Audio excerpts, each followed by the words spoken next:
Today on the podcast, I want to talk about something very interesting that is happening in AI out of Adobe, and that is that they actually have a new thing called the generative AI music. So it's kind of like people are calling it the Photoshop of music, but essentially it's allowing you to use generative AI to create music. This is really fascinating, and I don't know if this is specifically like a hard product that you can go use right now, but they're kind of out of their labs. They're doing demos and showing how this thing works, and so inevitably I think this will be out. Adobe also, I will say, has a really amazing tool for audio that I've been using for over a year now, which is the Adobe Audio Enhancer. It's an AI tool. I'll upload like a podcast, for example, and it makes it sound like it was recorded in a studio. When I first started this podcast, right now I have this Shure microphone. This thing costs like $400 and whatever. But when I started this podcast, I literally had a $20 microphone I would use, and I would just upload the audio to Adobe Audio Enhancer, and it would use AI and make it sound like it was in a studio. It was amazing. It was great. Now I don't have to do that. It was great. That tool is amazing. Yeah. Yeah, it's incredible. So Adobe, all this to say, I guess Adobe does a really good job on some of these AI audio things, but there's this new tool out. Jamie, what have you seen on this? Yeah, so it's really cool. Basically, we take the same concept as, generative AI video, but bring it to music. So I think the demo, they showed him playing like a few notes of a song, and then it basically would just fill in all of the accompaniment, the drums, basically made an entire song out of just this little melody he played. Pretty amazing stuff. Not to mention you can lengthen, the audio to any length you need. So, I really see this coming into play for video production. You could have your own custom score made for each, film you make. So I think it's pretty amazing stuff. Yeah, this is awesome. So essentially, it's just like what you kind of expect. It's a text input, and it can generate music. It's got a bunch of different features we'll cover that I think are interesting. But as far as the business aspect of this, and when talking about this on AI Hustle, like how do you monetize this? There is so many ways to monetize this. This is a whole new model, a whole new medium that I think is really powerful. And I'll say, my start to entrepreneurship really, when I got started, a big part of it was in creating music. I've talked about this a lot probably, but I used to create music. I would get a friend to play like the piano, just play relaxing piano music, and then I would post it on Spotify, and I would just label it different things like baby sleep music or relaxing study music or stuff like that. And to this day, I still make, $2,000 to $3,000 a month, completely passively from this content I generated. Some of these albums I posted when I was in college. Now, it's definitely also a tricky industry. If you follow me on X, you'll see that I post a lot about the ups and downs of that. So while it's cool that for example, I make $3,000 a month from that, at the same time, I recently had an account on United Masters, who's owned by Warner Music. So shout out to United Masters for being the worst music distributor. Just kidding. I actually have one account on there that they pay me for, but I don't want them to delete that as well. But anyways, I had an account on there that I made way back in college, completely forgot about it, found recently the login to it, hopped on, and realized there was, drumroll please, $16,000 in royalties on this account. Yeah, it was awesome. And last month it made $700, and it was literally music to help dogs sleep. And it was just, I got one of my friends to play the piano, and I turned it on there, and somehow it popped off. It looks like it's been there for over 5 years, I think, and I think it just popped off a year ago, and it's been doing really good. So I was like, sweet.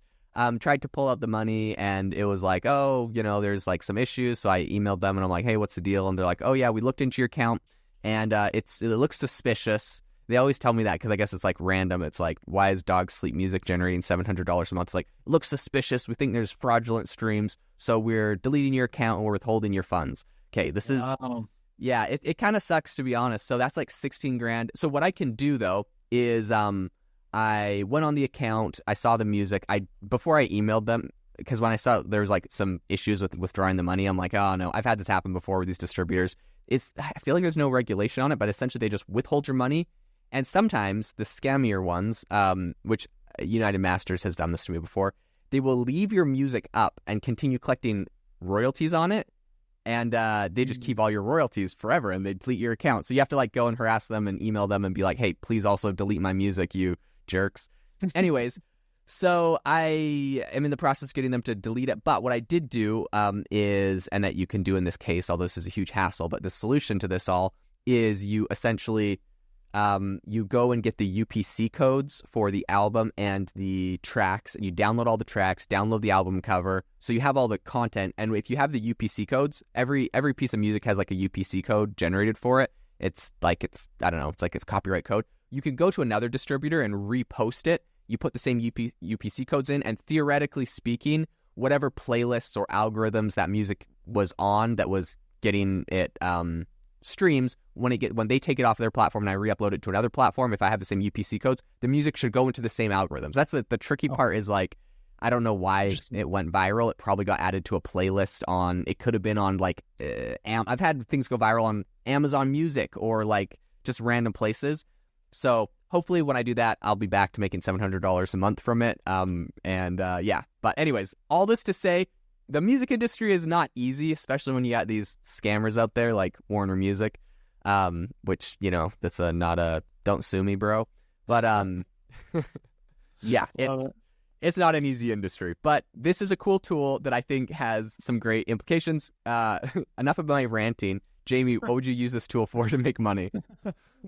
No, I love it. Yeah, that's like at the base, the core of it is, you know, making music that you would directly try to, you know, get streams for, and earn money that way. But as far as gig economy type stuff, that's where my mind goes. Creating, you know, your own sounds for, video production, like for a production company. You could create, even like on Fiverr, you could take like a little kid singing a song, you know, and turn it into like a full, you know, music video for the family or something, you know, using the kid's voice. You know, I don't really know, but I know that there's definitely ways in the gig economy that you could kind of use this technology to, you know, make something really, you know, cool and sellable. Yeah, 100%. I'll even say recently as this week, my wife, she's currently working on a new album. She's a talented songwriter. I don't know how she does it. She like will sit down in an evening with the guitar and like come up with a whole song, and it's like amazing, and all the lines are like awesome and stuff. I'm like, you know, I don't know how she does it. But she's working on an album right now, so she's going on Fiverr a lot, and she's getting people to mix and master her like audio files. So she records them. And then she's got to record like harmonies and then the main track and then like the guitar all separate and put them together and stuff. But she's getting people to mix and master it. And I was doing a bunch of research online, seeing there's a bunch of tools, like AI tools that do this. So I think whether you're doing that or whether you're using something like this Adobe product to help people create background tracks, in the past, when I was more into the music business before I got jaded by all the people stealing my money, I used to pay a ton of money on Fiverr to like create background tracks, to do songs on top of, and yeah, I think it's a big business. So I think with tools like this new Adobe one coming out, whether you're just, you know, freelance, doing this on like Fiverr, or you're using it for your own stuff, you want to make your own, you know, your own album. Maybe you're a great singer, but you don't know how to do like the music production, or maybe you're great at doing production, but you don't know how to do music, right? All these new AI tools I think are really phenomenal. So I just wanted to rattle off a couple other features that I saw on this new Adobe thing that are cool. So of course they have one where you type in what you want and it creates music for it. They had another one where like they created a song that was kind of cool, and they said, okay, turn this. So it was like a symphony song. They're like, okay, turn this into a hip hop beat. So it turns it into a hip hop beat. I thought that was pretty cool. Then they did another one where they were like, okay, make this more intense. So now all of a sudden it's like the same song but a hip hop beat, but now it's more intense. So to me, this is so cool that you could riff off the same piece of content and like be like editing it. They also did one where it was like generative fill pretty much for video, where they like they uploaded a song, and so the dude's like, hey, like I make YouTube videos all the time. Sometimes the song isn't as long as the video. Jamie, have you had this problem before? Oh, absolutely. I would, and as you're talking about all these features, I would love if they could integrate this into Adobe Premiere. That'd be amazing, because from a workflow standpoint as well, because right now, you know, I have to go, if I want to add music, I have to, you know, open my browser, go to Epidemic Sound, which I pay $18 a month for, search through all the songs, listen to different ones to see what fits. And then usually it doesn't fit the timeline. So I have to either copy and paste it a bunch of times and it kind of gets repetitive, but if you could, in real time, have it change up slightly and continue throughout your whole video, that would be amazing. Yeah, that'd be incredible because honestly, a lot of time I use YouTube has like a free music library that you could just use and embed into your videos. But yeah, half the time it's like the song's like 2 minutes long and it's like you're editing like a 10 or 20 minute video and it's just not long enough for whatever you're using it for. So I think this is an incredible feature. They got a bunch of other features in here, but I really think that this is going to be incredible. So like big hats off to Adobe for taking a bite at something no one else was really touching or doing. As far as like the other big players like Google and OpenAI are kind of focusing on like more video, image, text. It seems like they're doing more with audio and music. And so I think this is super, super exciting. I'm excited to see where this goes.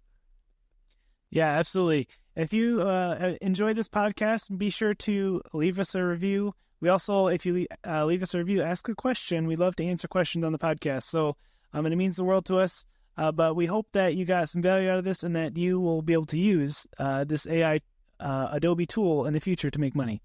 Thanks for listening, and we'll see you next time.